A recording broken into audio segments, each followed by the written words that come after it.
दर्शक बंधु मु गोपाल चंद्र राज बालेश्वर आष्टपाम सेंटर तरफ मोर समस्त स्नेही दर्शक बंधु मान को मोर नमस्कार।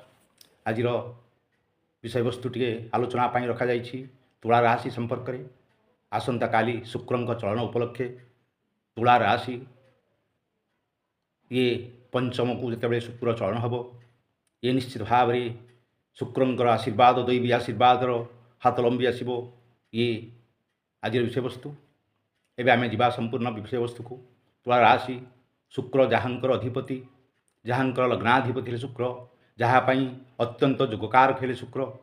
तेणु से शुक्र जिते 28 तारीख दिन डिसेम्बर 28 सी मकर राशि छाड़ी सी कुंभ राशि को पदार्पण करेंगे। कुंभ राशि आपणकर अच्छा वर्तमान शनि तांको निज मूल त्रिकोण अच्छा। तेणु जितेबले शुक्र जाई शनि गृह प्रवेश करेंगे सेतेबले एक शुक्र जितेबले जो जाती दैवी आशीर्वाद कृपा पाखे रहे कारण पाखे सब लक्ष्मी रहती लक्ष्मी प्रतीक है शुक्र। तेणु जितेबले लक्ष्मी जाती निश्चित भाव में दैवी आशीर्वाद हाथ लंबी आसे। तेणु शनि बर्तमान आप पंचम अच्छा निज गृह अच्छा। तेणु ये तेबले शुक्र जाई पहुँचे शनि पाखे ये अत्यंत सुंदर एक सुंदर जुगटे शुक्र एवं शनिकर कुंभ राशि जुग सृष्टि हम। तेणु ये जोग जितेबले आसी पहुँचब आपणकर जेकोसी काम सबुजाक ये शुक्र को संपादन करेंगे। जेहेतु शनि गति बहुत डिले शनि डिलेर कारक। तेणु जितेबले शुक्र जाई पहुँचे शुक्रंकर है गति क्षिप्र गति। तेणु शुक्र तांकर शनिकर कार्य को प्रभावित करेंगे स्पीडी करेंगे। तेणु शुक्रंकर जितेबले पंचम स्थान बहुत गोटे शुभ स्थान पंचम सब बृहस्पति हो शुक्र हो अत्यंत शुभ फल प्रदान करि। तेणु निश्चित भाव में आपणकर ये जो समय ये पुणी मंगलंकर आप दशम बर्तमान मंगल अच्छी कर्कट घरे जो मंगलंकर दृष्टि पड़ू अष्टम दृष्टि शुक्र उपर। तेणु ये निश्चित भाव में दशम मंगलंकर दृष्टि शुक्र उपर ये अत्यंत रोमांचर कारक। आप निश्चित भाव ये समय ये जो शुक्रंकर कुंभर थिया पर्यंत आपणकर खुशी आप आनंद आपणकर प्रेम आपणकर सबुजाक खुशी एवं पिलापिलींकर खुशी आप निश्चित भाव अनुभव करेंगे एवं निजको कृतकृत्य मन करेंगे।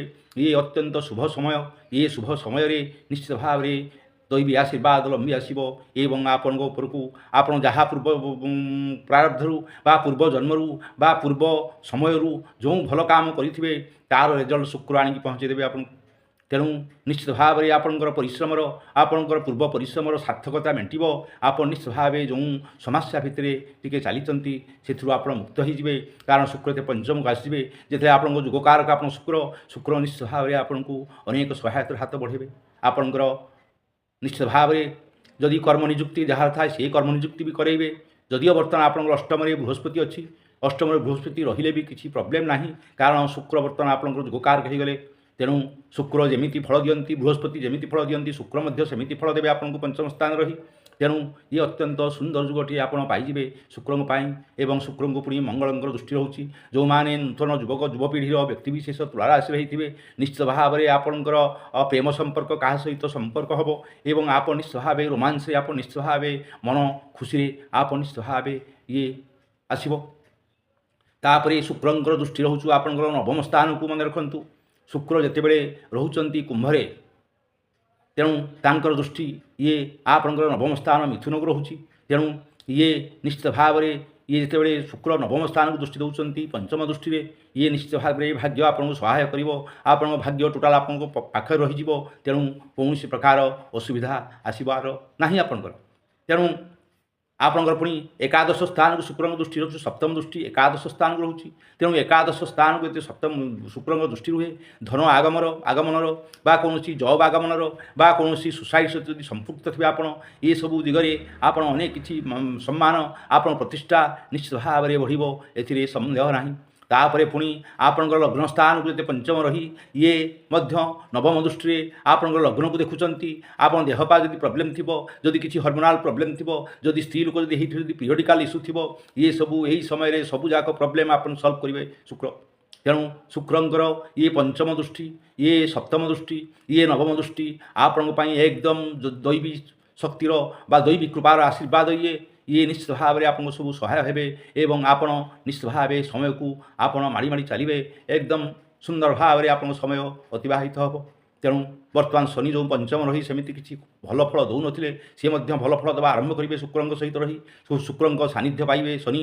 ତେଣୁ ଇଏ ଜାଗାରେ ନିଶ୍ଚିତ ଭାବରେ ଯେତେବେଳେ ଶନି ଏବଂ ଶୁକ୍ର ଇଏ ଉଭୟ ମିଳିବେ, ଇଏ ନିଶ୍ଚିତ ଭାବରେ ଏକ ସୁନ୍ଦର ଯୁଗ ସୃଷ୍ଟି କରିବେ। ତାପରେ ପୁଣି ଆପଣ ବର୍ତ୍ତମାନ ଷଷ୍ଠ ସ୍ଥାନରେ ରାହୁ ଅଛନ୍ତି। ରାହୁଙ୍କର ପରାକ୍ରମ ମଧ୍ୟ ଆପଣଙ୍କର ଅଛି। ତେଣୁ ରାହୁ ଯେତେବେଳେ ପରାକ୍ରମ ହେଇ ଇଏ ଯେତେବେଳେ ଶୁକ୍ରଙ୍କର ଗୁଣକୁ ଇଏ ମଧ୍ୟ ନିଶ୍ଚିତ ଭାବରେ ପରାକ୍ରମ ରାହୁଙ୍କର ବଢ଼େଇ ଇଏ ଶୁକ୍ରଙ୍କର ଗୁଡ୍ କ୍ୱାଲିଟିଜ୍କୁ ଇଏ ମଧ୍ୟ ଏନହାନ୍ସ କରାଇବେ। ତେଣୁ ଆପଣ ସେହି ଦିଗରେ ମଧ୍ୟ ଅନେକ କିଛି ସଫଳତା ହାସଲ କରିବେ ଏବଂ ଏ ସମୟରେ ଆପଣଙ୍କର ଯେତେ ଶତ୍ରୁ ଥିବେ, ଯିଏ ବି ଆପଣଙ୍କ ଶତ୍ରୁ ହେଇଥିବେ, ସମସ୍ତେ ଆପଣଙ୍କୁ ସଲାମ କରିବେ, ଆପଣଙ୍କର ନତମସ୍ତକ ହେବେ ଆପଣଙ୍କ ପାଖରେ ଏବଂ ଆପଣଙ୍କର ନିଶ୍ଚିତ ଭାବେ ଜୀବନ ନିଶ୍ଚିତ ଭାବେ କୃତକୃତ୍ୟ ହେବ। ଆପଣ ଅନେକ କିଛି ଖୁସି ଏ ସମୟରେ ନିଶ୍ଚିତ ଭାବରେ ଆପଣଙ୍କୁ ଅଛି। ଆପଣ ଅନେକ କିଛି ସୁଖ ଶାନ୍ତି, ବୃହସ୍ପତି ଯେଉଁ ଅଷ୍ଟମରେ ଥିଲେ ଅଛନ୍ତି, ସେ ଅଷ୍ଟମରେ ବୃହସ୍ପତି ଯେଉଁ ପୋଜିସନକୁ ଆପଣଙ୍କୁ ଟିକେ ଅବଷ୍ଟାକଲ କରେଇଛନ୍ତି, ସେ ଅବଷ୍ଟାକଲ ଶୁକ୍ର ଦୂରେଇ ଦେବେ ଏବଂ ଆପଣଙ୍କର ନିଶ୍ଚିତ ଭାବରେ ଏ ସୁନ୍ଦର ଏକ ମୁହୂର୍ତ୍ତ ଆସି ପହଞ୍ଚିବ। ଆପଣ ଏଥିରୁ ନିଶ୍ଚିତ ଭାବେ ଅନେକ କିଛି ସଫଳତା ହାସଲ କରିବେ। ଇଏ ହେଲା ଆଜିର ବିଷୟବସ୍ତୁ। ମୁଁ ଏଇଠି ବିଷୟବସ୍ତୁ ରଖୁଛି। ଧନ୍ୟବାଦ।